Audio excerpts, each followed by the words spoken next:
Good morning. This is Fred Powell, pastor of Second Baptist Church here in Henderson, Texas. We welcome those of you that are watching us on Facebook Live or on YouTube, Second Baptist Church Henderson, or on our website, Second Baptist Church Henderson. Notice how I've worked our name into that about 3 or 4 times, so you know who you're listening to now. We so appreciate you listening to us. If you are listening on Facebook Live, there's a place where you can like us. We always like people to like us. If you would, and you have friends that you want to share the gospel with, how can you witness to other people?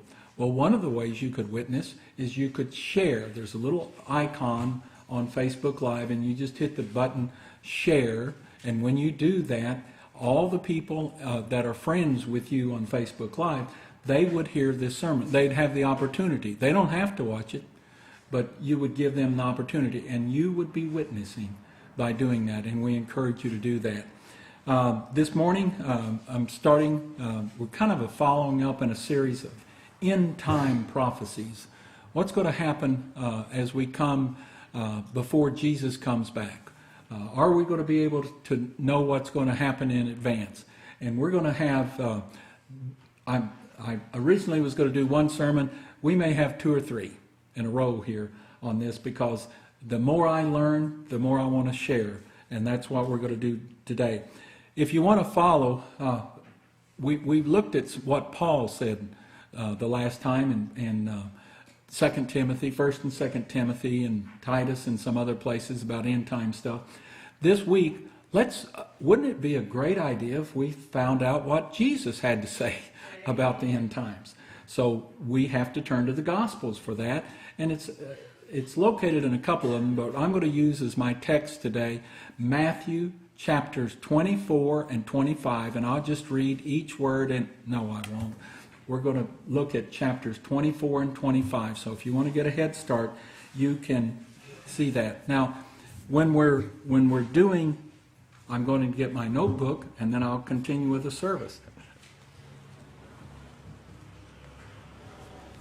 When you look at chapters 24 and 25, there's a redundancy here that I need to put out. In other words, he's going to do it a couple of different ways. Jesus is going to do it a couple of different ways.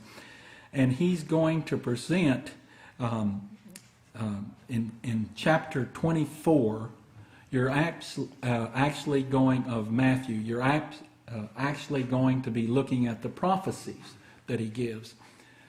He follows that up with chapter 25 at the same time that he's telling his disciples on the Mount of Olives, which is just across on the east side of Jerusalem. As you go out of Jerusalem through the eastern gate back then, down the Kidron Valley, up the other side, you come onto the Mount of Olives.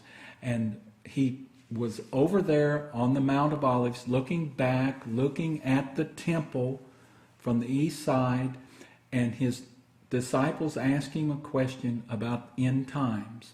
When were things going to happen? And I'll read that here in a minute. And he began to explain to them, and he gave his prophecy. So this is Jesus' prophecy. I just cannot emphasize that much. If we're going to take someone's prophecy, I'm going to take Jesus. Okay? And then he gives some parables in chapter 25. So we're going to be looking at that deal. Let me read for you just the first 3 verses of Matthew 24, verses 1 through 3.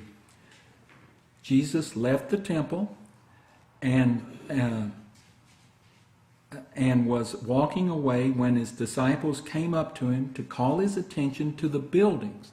That is, the buildings, this magnificent temple that Herod had rebuilt the temple, and it was glorious, the finest the temple had ever been up to that time. Only in the kingdom to come, the new heaven, the new earth, will we see something even better.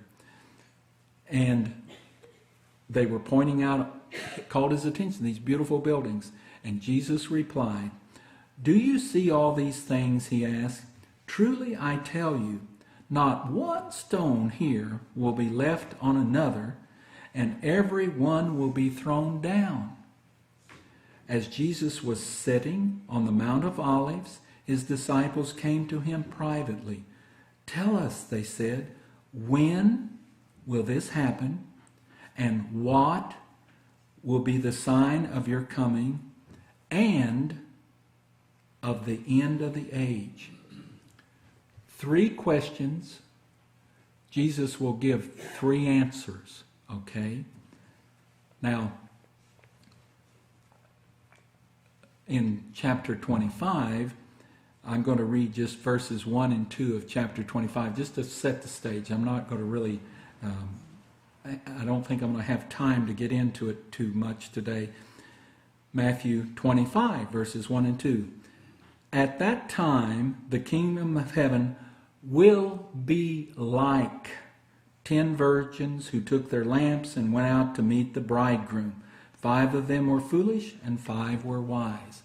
And it will go on from there. And we're going to see when something is like, that's what it's parable. A parable compares an earthly something to a heavenly in the Bible. And that's his parables. They took something common, something understandable to their day and age, and he made heavenly, spiritual references as to what that really will be like. So those are the parables, and we'll get into that more next week. The prophecy, so you have the 2 divisions, okay? But the 2 divisions affect 3 groups of people. 3 groups of people. 3 questions affecting 3 groups of people, okay? So what are the people? Well, number 1, what would you think? The Jewish people. Sure, the Jewish people. Jesus is a Jew. All the disciples are Jews. And he's going to say, tell them, because they already have acknowledged that he is the Christ. He's the Messiah. He's the promised one that is going to save Israel, that is going to set up Israel as a worldwide ruler of the whole world out of Jerusalem. And so they want to know these things, okay? So the Jews, 3 questions. One of these Jesus will address specifically to Jews. Then he will talk about Gentile nations. Gentile nations, okay?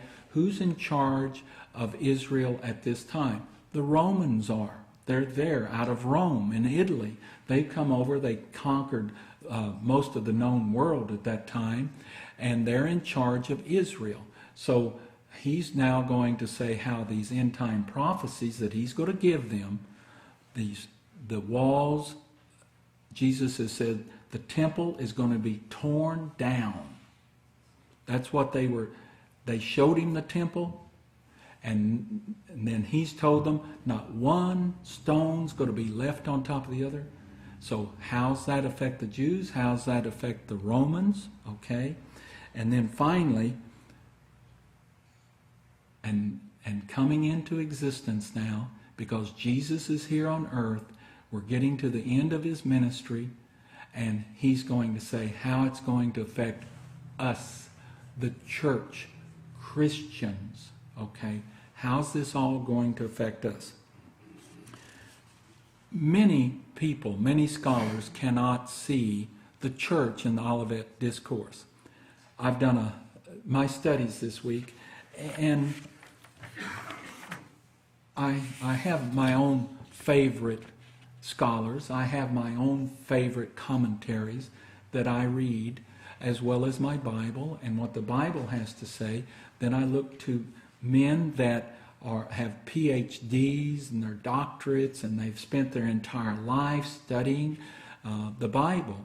And for the first time, well, not the first time, but I have this commentary, and I believe the Holy Spirit led me to this particular commentary.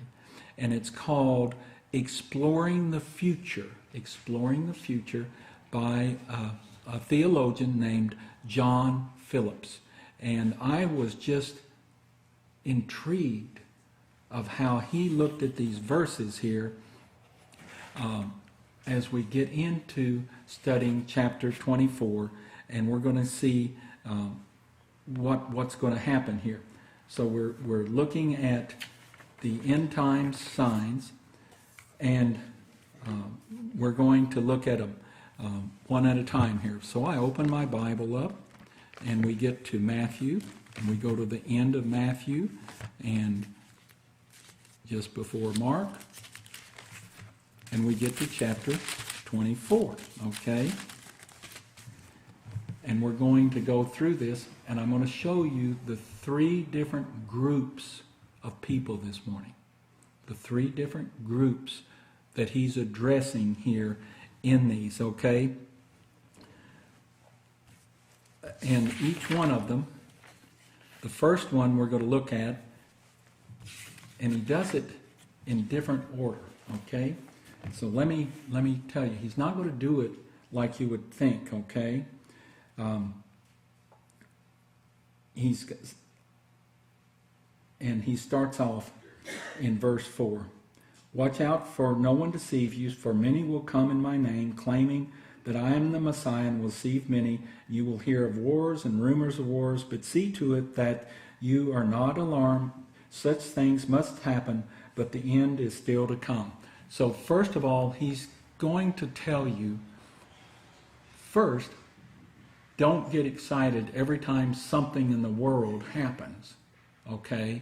And you go, well, the Lord's about to come, okay? He didn't want, we're 2,000 years later, right? We're in 2021 now. So we're 2,000 years later. Can you imagine how many times someone had taken one of these things that wars and rumors of wars and natural disasters and this, and so, oh, this is it. And yet we had, over the years, over the 2,000 years, there have been people out going to do that. And so he's going to, the disclaimers first. So he says, don't get excited, okay? Verse 7, nation will rise against nation. Now, do you remember what I said the three groups of people are? The Jews, the Gentile nations, and the church are Christians, okay? So he jumps over the Jews. And now he's going to the nations. You see that it's there. Nation will rise against nation.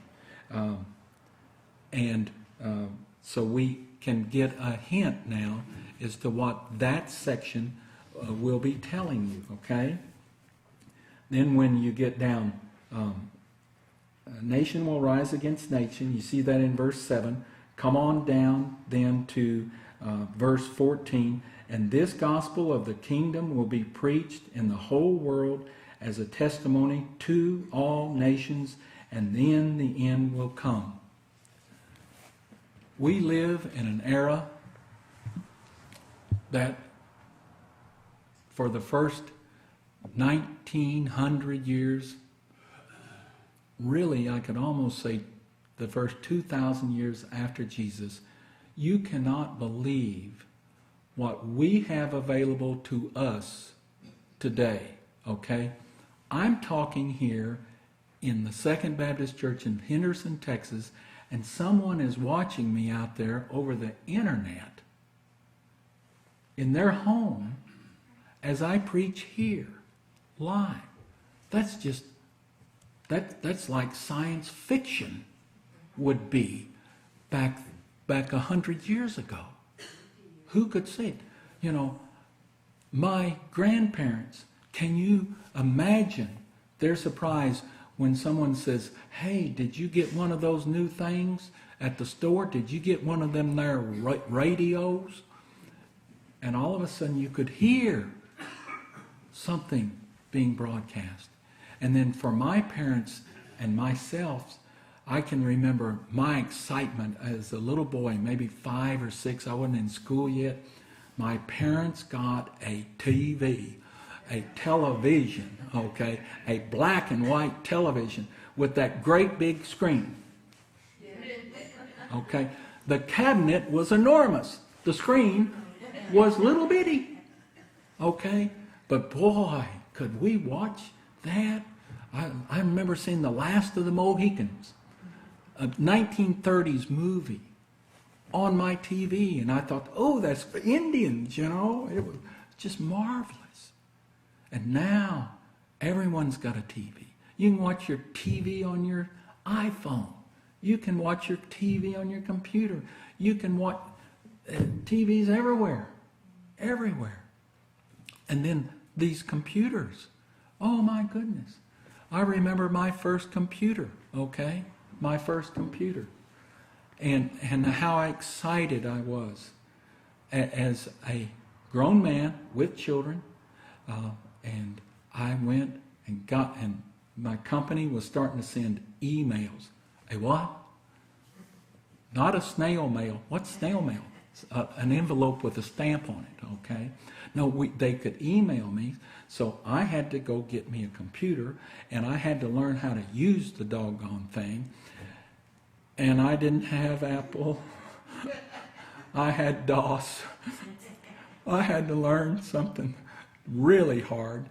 Thank goodness, Mr. Gates, thank you for coming up with Apple and little icons that I can click on and get around on it. It's just wonderful, okay? And with every wonder, there's also problems. Ladies and gentlemen, on a very serious note, I spend a lot of time on the computer. All my commentaries are basically digital. They're on computers. They're on some of the websites that I go to and can do that. I was hacked. You know what about hackers? People stealing your identity? I was hacked last week.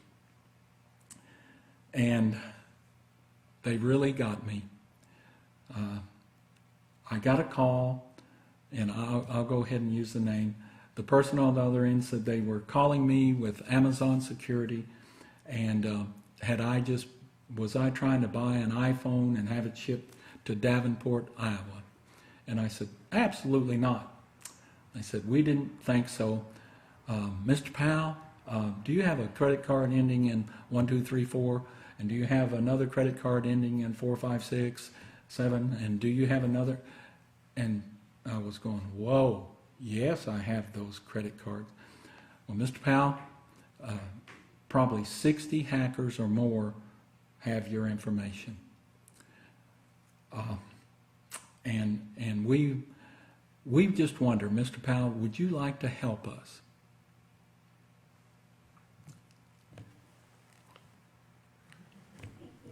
I took the bait. I listened. I listened for 4 hours. They never got off the phone with me.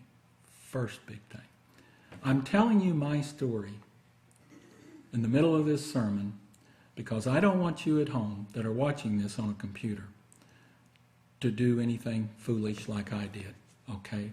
It's cost me thousands of dollars, okay?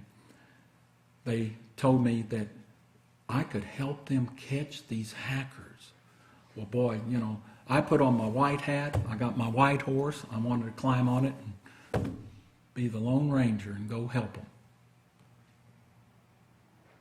Not smart. They wanted me to go to a store and buy a secured card, a secured card.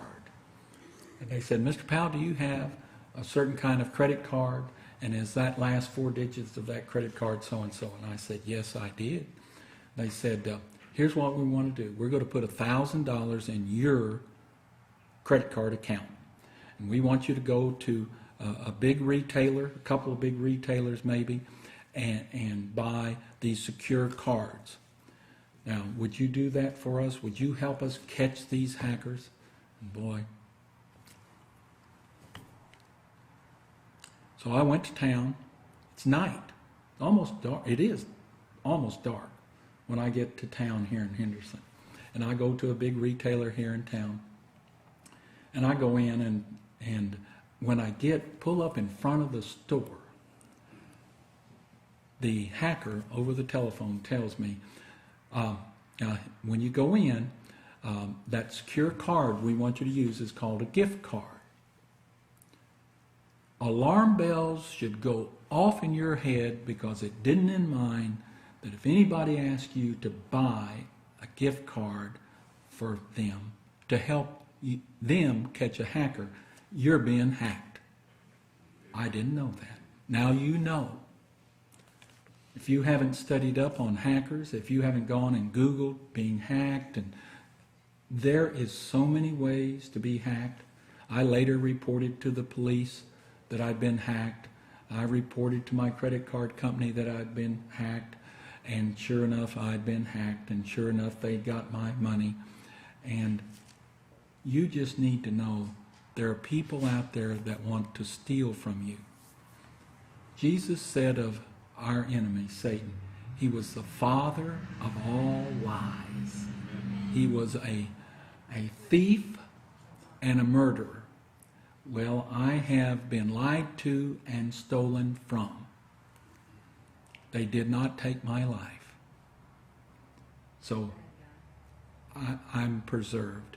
And I'm preserved to tell you that story so that you would be alerted to it. Because we do live in a wonderful era, and we live where we can learn something here. So back to the Bible. I apologize if I took too much time on that. That's why I'll be continuing this series for the next couple of Sundays, because we're going to study the Bible. But I owe it to you that if you're like me and you think you're a good guy and you want to help people, you have to be very careful. You can be lied to. You can be hacked, okay? Nation will be rising against nation. I said there's three different groups of people. So now we see the nations, okay? And you'll see that repeated in verse 14. And the gospel of the kingdom will be preached in the whole world as a testimony to all nations, and then the end will come. Well, over this internet, the same one that has hackers stealing from us, we're sending out the gospel. We're telling about Jesus Christ all over the world. It is marvelous. We're having the whole world one day will have heard the gospel. And we're getting close to that now. We're really getting close. We have missionaries all over the world. They can share all over the world. All they need is an internet connection, and they can get all this stuff. And it's wonderful when used in the right way, okay? Now, verse 15 then starts something different. Now he's going to talk to another group of people. He talked to all the Gentile nations, Now in verse 15, he's talking to another group, okay? So when you see standing in the holy place, the holy place, where's the holy place? That's the Holy of Holies. Where's Jesus sitting? He's facing the temple on the Mount of Olives, looking at the temple. And what's the central, most sacred place of the temple? It's the Holy of Holies. And he says, when you see standing in the holy place the abomination that causes desolation, spoken of through the prophet Daniel, let the reader understand. Who's he prophesying to now? The Jewish people. The Jewish people. Got it? Okay? So now you see another one. Okay? And I'm not going to get into all the details. We'll do that next week. Well, let's see. I said there would be nations, and the Jews and nations, and what was that last group? Christians, the church. Let's go down to verse 32. Verse 32. Now learn this lesson from the fig tree.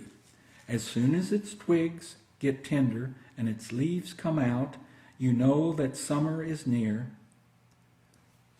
Fig tree.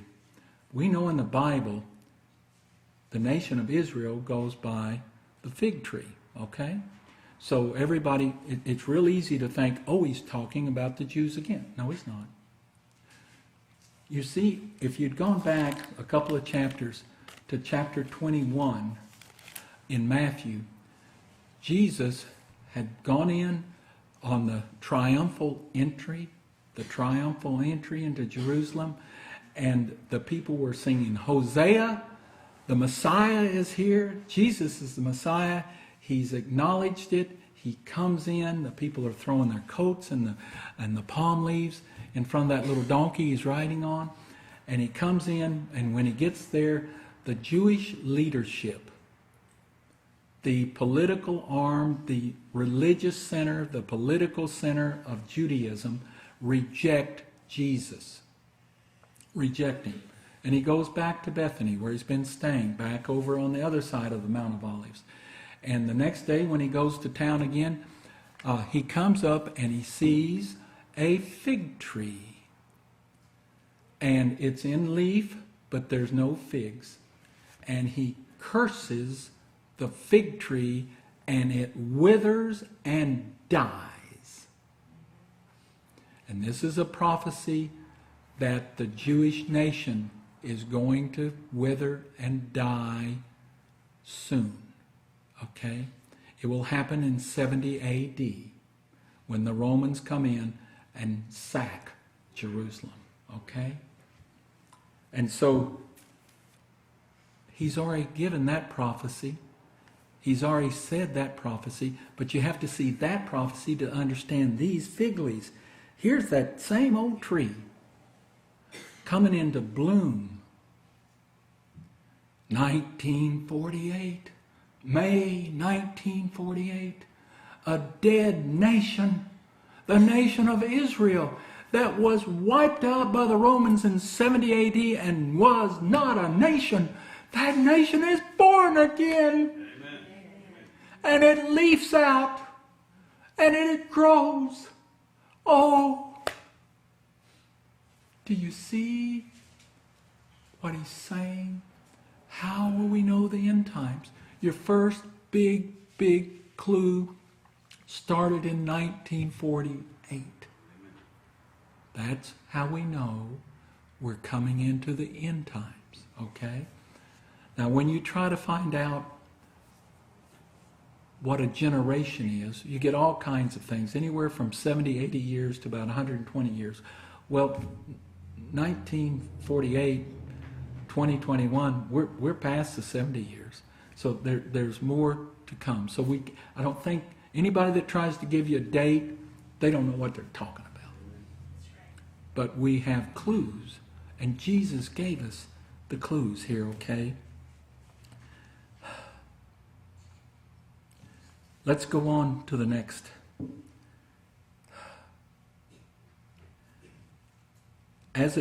We're still in the third one here. We did the nations, we did Israel, and we're still in the church. We're still in the church age. Verse 37. As it was in the days of Noah, so it will be at the coming of the Son of Man. Why did God wipe out the world with a flood in the days of Noah? The sin, the rampant sin. The things that were going on back then, and the things that were going on at Sodom and Gomorrah, are going on today. Amen. Not just in our nation, all over the world. It's horrible. What is the sin? The days of Noah. Okay? So it will be at the coming of the Son of Man. For in the days before the flood, people were eating and drinking and marrying and giving in marriage up to the day that Noah entered the ark. Okay? Folks, we've got to climb on board something wooden too. It is called the cross of Jesus Christ. Amen. And that ark, the cross of Jesus, is going to carry us out before the flood comes. Amen. This is to the church. This is to the church. And he tells us something about the church at the end times. Go down to verse 40.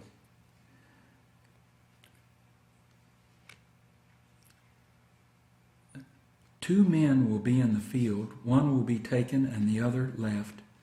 2 women will be grinding with a handmill, one will be taken and another left. 2 kinds of Christians.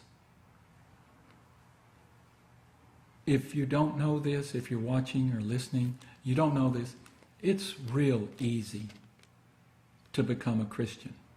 Anybody off the street can walk in and listen to a sermon and say they want to become a Christian, walk down an aisle, and we'll take them in, okay? And the church, unfortunately, too many churches, unfortunately, all over the world is full of people that have said they believe, but they really haven't. And they're in churches today, and they don't believe, but they're there. And this is telling us that not everybody that says they're a Christian will be raptured out, will be taken out, will escape the flood, as Noah and his family escaped the flood. You see, the family escaped the flood. We're the family of Christ. Oh, and we're going to escape, okay? But you got to be in the family. You got to be believers. And how do you know you're believers? Because you model yourself after, not after me, not after some other Christians. You model yourself after Jesus Christ. He's the head of the church. We're the body of the church. And the head tells us what to do, and that's what we do. We're here. We say in the Lord's Prayer, Thy kingdom come, Thy will be done. Not mine. God's will. Jesus' will. That's what we need to do. Then he also tells us one other thing that you can be looking out for in the church. Verse 42. Therefore keep watch, because you do not know on what day your Lord will come. But understand this, if the owner of the house had known at what time of night the thief was coming, he would have kept watch and would not have let his house be broken into. So you also must be ready, because the Son of Man will come in an hour when you do not expect him. We have to be vigilant. Just as I was not vigilant and was hacked, the church can be vigilant and be hacked. Not be vigilant and be hacked. We do not have to just talk the talk and know some Christianese and say amen and praise the Lord and a couple of things, and you think they're a Christian. It's not talking the talk, it's walking the walk. How we live our lives is our best testimony. They have to see a difference in us, okay? So there you have it.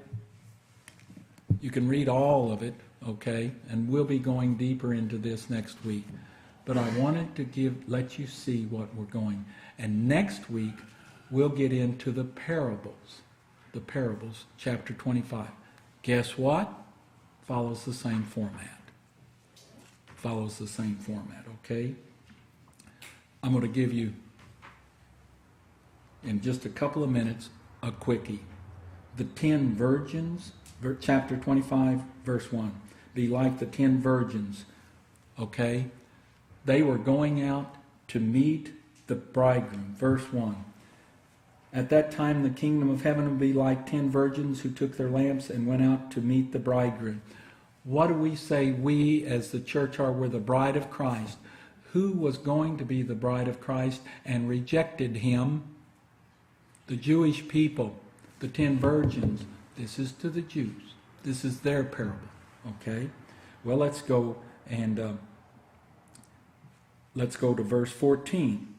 Again, it will be like a man going on a journey, so he called his servants and entrusted his wealth to them. We say, Jesus said, I came to serve, not to be served.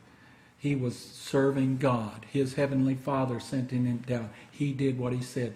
We as Christians are to be servants and serve one another. Okay? So this section here, this parable here, is about the church. Okay? And then we'll turn over to verse 31. When the Son of Man comes in his glory and all the angels with him, he will sit on his glorious throne. Verse 32. All the nations will be gathered before him. Okay, there it is, the Gentile nations. We had 3 prophecies about 3 different groups of people. We have 3 parables about 3 different groups of people. Jesus himself has given us what we need to know. But we need to dig deeper than what we've been able to do this morning.